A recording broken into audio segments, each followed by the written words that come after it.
The largest arms race since the end of the Cold War is taking place in the East Baltic Sea. A small town by the name of Kaliningrad is at the center of it all.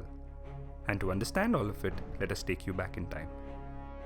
Prussia was a major part of Germany during the time of the German Empire, which lasted from 1871 until the end of the First World War. Königsberg, or modern-day Kaliningrad, was the capital of East Prussia and of extreme strategic importance. Germany lost the First World War in 1918 and the German Empire collapsed completely. They were forced to cede a major part of Prussia to Poland. East Prussia, however, was not ceded and continued to remain under German control, now cut off from the rest of Germany. The only way to reach it was either through Poland or around by sea. The Second World War broke out in 1939, and by 1942, Poland was captured by the Nazi forces. Königsberg was reunited with mainland Germany.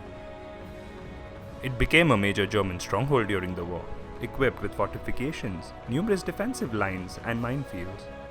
The Red Soviet Army began their offensive in 1943, slowly recapturing German-occupied areas. Towards the end of the war, the Soviets invaded Königsberg but were unable to advance due to the extremely powerful German defense. After trying for more than a month and suffering huge losses, the Soviets ultimately managed to break through and capture the city in April 1945. East Prussia was divided between Poland and the USSR. The capital Königsberg was integrated with the Soviet Union.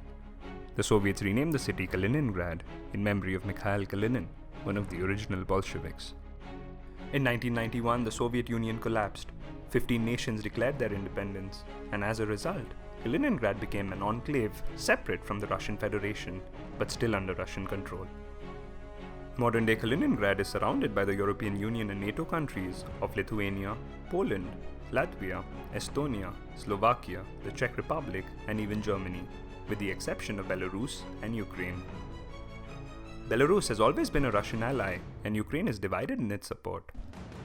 Kaliningrad is Russia's last foothold in Eastern Europe, deep within NATO territory. That's the reason Kaliningrad is so important to Russia and is heavily militarized, with the entire Russian Baltic fleet stationed here. The Russian Federation, under Vladimir Putin, have deployed more than 11,000 troops and nuclear-capable missiles here. There is a looming threat to NATO and the European Union, as these missiles can easily target member nations, including Germany. Military exercises and Cold War-style drills are commonplace here. Poland and Lithuania, who share a border with Kaliningrad, are under constant alert, increasing the ranks of their armed forces. They are even preparing their citizens for armed combat in case of any contingency. NATO has sent close to 4,000 troops to the Polish and Lithuanian border, and even plan to build an anti-missile site in Poland. The region is competing in an arms race, with each side trying to go a step further than the other. In the absence of meaningful dialogue between the East and the West, is this the start of another Cold War?